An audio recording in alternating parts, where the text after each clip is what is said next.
सकता है क्योंकि नतीजों का दौर है और एक एक करके तिमाही नंबर्स भी आ रहे हैं और इसी कड़ी में नतीजों के अनुमान कैसे हैं ये एक एक कर हम आपके सामने लगातार रखते जाते हैं ताकि नतीजों से ठीक पहले स्टॉक प्राइस में जो मूवमेंट है वो क्यों है, किस तरह से है, वो आपको सही मायने में समझ आए।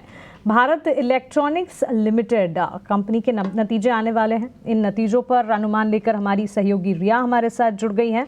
इसके अलावा आईटीसी के नंबर्स पर आज ही फोकस रहेगा। स्नेही है हमारे साथ जो कि आईटीसी के नतीजों का अनुमान बताएंगी और अशेषा हमारे साथ जुड़ गई हैं जेएसडब्ल्यू स्टील के नंबर्स के एक्सपेक्टेशंस लेकर। शुरुआत रिया आपसे करेंगे। बताइए भारत इलेक्ट्रॉनिक्स लिमिटेड नतीजों के अनुमान कैसे नजर आ रहे हैं? कल भारत इलेक्ट्रॉनिक्स के सेकेंड क्वार्टर FY25 के रिजल्ट्स आने वाले हैं, तो देखते हैं कि स्ट्रीट की क्या एक्सपेक्टेशंस हैं। सबसे पहले टॉप लाइन पे 29% का year on year growth expected है, जो कि जो स्ट्रॉन्ग ऑर्डर इनफ्लोज है और उसके से ड्रिवन होने वाला है।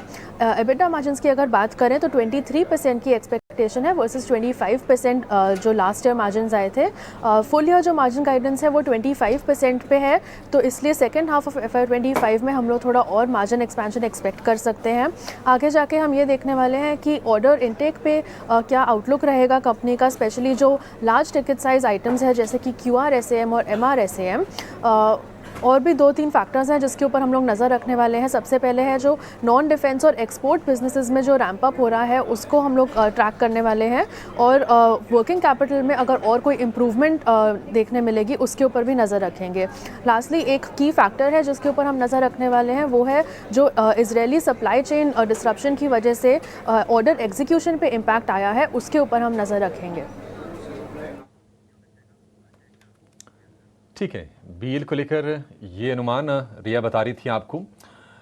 एक्सपोर्ट और डिफेंस ऑर्डर पर नज़र रहेगी और देखते हैं कि मिडिल ईस्ट में संकट से सप्लाई पर किस तरह का असर पड़ रहा है बीएल में। अब ये निफ्टी का पार्ट है ये कंपनी, लेकिन एक और कंपनी जिसके नतीजे आएंगे जरा उसको समझ लेते हैं।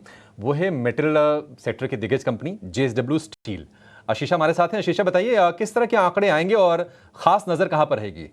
कमजोर नतीजे एक्सपेक्टेड है जेएसडब्ल्यू स्टील से क्वार्टर ऑन क्वार्टर और ईयर ऑन ईयर बेसिस पर। याद रखिए स्टील प्राइसेस की बात करें तो उसमें गिरावट दिखी है, जिसके चलते रियलाइजेशंस 6% तक क्वार्टर ऑन क्वार्टर बेसिस पर और करीब 8 से 10% की गिरावट रियलाइजेशंस पर सालाना आधार पर दिखाई दे सकती है। आंकड़ों की बात करें तो रेवेन्यू 41,382 करोड़ के आसपास एक्सपेक्टेड है, 4% का decline quarter on quarter basis पर, और मार्जिन्स करीब 11.2% पे आ सकते हैं।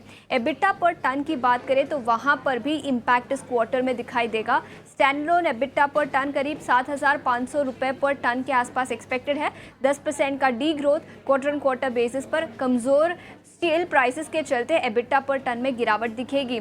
की मॉनिटरेबल्स की बात करें तो मैनेजमेंट की कमेंट्री क्या निकल कर आती है वॉल्यूम ग्रोथ को लेकर, स्टील प्राइसेस को लेकर और कैपेक्स प्लान को लेकर, वो काफ़ी क्रूशियल रहेगी। But all in all weak set of numbers expected है जेएसडब्ल्यू स्टील से इस तिमाही में।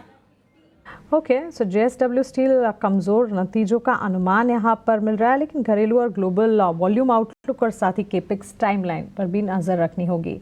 साथ ही डाइवर्सिफाइड एफएमसीजी स्पेस से ताल्लुक़ रखती कंपनी आईटीसी के नतीजे आज बाजार बंद होने के बाद आने का अनुमान है। नतीजों से एक्सपेक्टेशंस स्नेही हमें बताएंगी। स्नेही बताइए। बेसिस पर बात करें तो काफ़ी डिसेंट क्वार्टर की उम्मीद कर सकते हैं हम आईटीसी से इस टाइम पर। स्टैंडर्ड ऑन बेसिस पर देखें तो रेवेन्यू में 9.2% का जंप हम एक्सपेक्ट कर सकते हैं।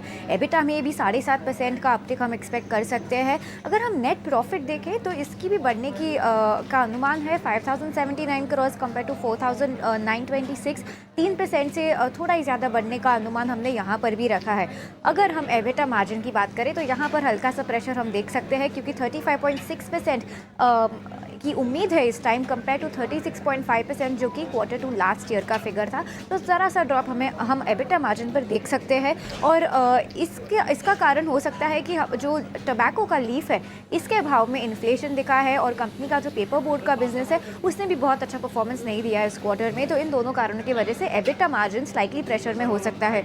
अगर हम वॉल्यूम्स के बारे में बात करें, cigarette volume 3% year on year growth की उम्मीद रख रहे हैं हम।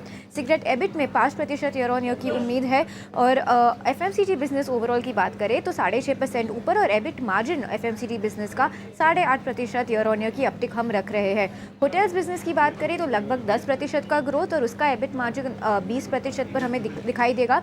पर अगर हम पेपर बोर्ड बिजनेस की बात करें तो उसका ग्रोथ इनफैक्ट 4% नीचे की उम्मीद है हमें, एक डिक्लाइन की उम्मीद है क्योंकि डोमेस्टिक डिमांड और एक्सपोर्ट्स दोनों ही वीक रहे हैं ये टाइम। और पेपर बोर्ड का एबिट मार्जिन हम 13.5% पर देख रहे हैं। अब जब ये नंबर्स आएंगे तो हमारा ध्यान कहाँ होना चाहिए, मैनेजमेंट से हमें क्या सुनने की उम्मीद रहेगी, सिगरेट वॉल्यूम का आउटलुक, होटल्स और एग्रीकल्चर बिजनेस का आउटलुक और कोई भी आउटलुक FMCG ग्रोथ बिजनेस और उसके मार्जिन्स पर, उन्हें पेपर बोर्ड्स बिजनेस में क्या ट्रेंड दिख रहे हैं और आगे जाके कंपनी की प्राइसिंग स्ट्रैटेजी क्या रहेगी, इन सारे शब्दों पर हमारा ध्यान रहेगा। जी हाँ, ओवरऑल काफ़ी डिसेंट क्वार्टर की उम्मीद रख सकते हैं ITC से।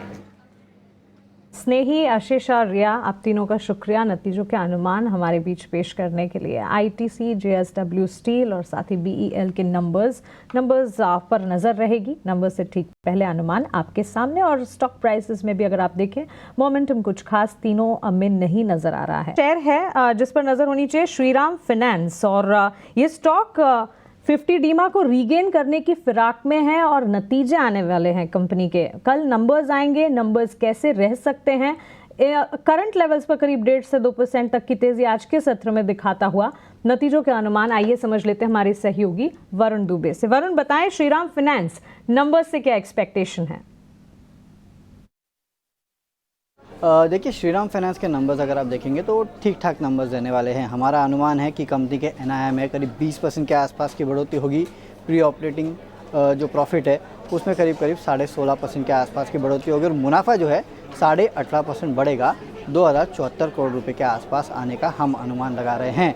लोन ग्रोथ जो है वो करीब 18 से 20% के आसपास रह सकती है। खासकर अगर आप देखेंगे तो जो यूज कमर्शियल व्हीकल सेगमेंट है वहाँ पे काफ़ी अच्छी ग्रोथ देखने मिल रही है और कंपनी को सहारा जो है वहीं से मिलता हुआ दिखाई देगा। इसके अलावा मैनेजमेंट की कमेंट्री, टू व्हीलर के ओवरऑल सेल्स जो लोन्स रही है वो कैसे रही है और बाकी कमर्शियल व्हीकल सेगमेंट में किस तरह के लोन किस तरह की ग्रोथ देखने मिली है उस पर होगी। साथ ही साथ कुछ अनसिक्योर्ड पोर्टफोलियो पे कंपनी का क्या कहना है ये भी जानना होगा। लेकिन क्रेडिट कॉस्ट जो है वो माना जा रहा है कि उसमें थोड़ी बहुत आपको बढ़ोतरी देखने मिल सकती है, 15 से 20 बेसिस पॉइंट के आसपास की, और कॉस्ट ऑफ बोरिंग जो है वो भी थोड़ी बढ़ सकती है। हालांकि नेट इंटरेस्ट मार्जिन और एसेट क्वालिटी को अगर आप देखेंगे तो कोई बहुत बड़ा बदलाव नहीं होगा, ठीक ठाक रहेंगे, ऑलमोस्ट स्टेबल रहने का अनुमान है। तो एक ठीक ठाक नंबर्स आपको श्रीराम फाइनेंस से देखने मिलेंगे। मैनेजमेंट की जो कमेंट्री है खासकर ओवरऑल डिमांड को लेके ऑटो सेगमेंट में, अनसिक्योर्ड सेगमेंट में, ये जानना काफ़ी इंटरेस्टिंग होगा। बिल्कुल वरुण, शुक्रिया आपका ये सारी जानकारी और नतीजों के अनुमान हमारे बीच रखने के लिए। मिले जुले सेट ऑफ नंबर्स कहेंगे क्योंकि NII नेट इंटरेस्ट इनकम में बढ़ोतरी का यहाँ पर अनुमान लगाकर चल रहे हैं। लेकिन इम्पॉर्टेंट बात ये है कि CV डिमांड जो कि नज़र आ रही है वो एक हद तक स्ट्रॉन्ग ग्रोथ को लीड कर सकती है, पर्टिकुलरली स्ट्रॉन्ग लोन ग्रोथ को यहाँ लीड करती हुई दिख सकती है। एक बार सुमित आप ही बताइए, श्रीराम फाइनेंस नतीजों से ठीक पहले स्टॉक में एक मोमेंटम बिल्ड होता हुआ 1-1.5% तक की तेजी दिख रही है, तेजी बरकरार रहेगी?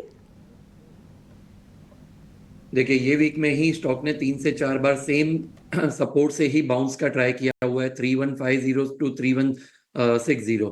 कल का भी लोएस्ट पार्ट यही है, तो एक बार बने रहने की यहाँ पे सलाह रहेगी। न्यू पोजीशंस फिलहाल आप वेट करें न्यू पोजीशंस के लिए। 3300 का जो लेवल है वो एक परफेक्ट एंट्री के लिए रहेगा, बट टिल द टाइम आप वेट कीजिए। अब यहाँ पे ट्रेलिंग स्टॉप लॉस का बहुत जरूरत रहेगा। 3140 अगर यहाँ पे ब्रेक हो रहा है तो फिर हमें लग रहा है कि 3000 तक भी लेवल्स टच हो सकती है, तो बेटर रहेगा होल्ड कीजिए with a strict stop loss.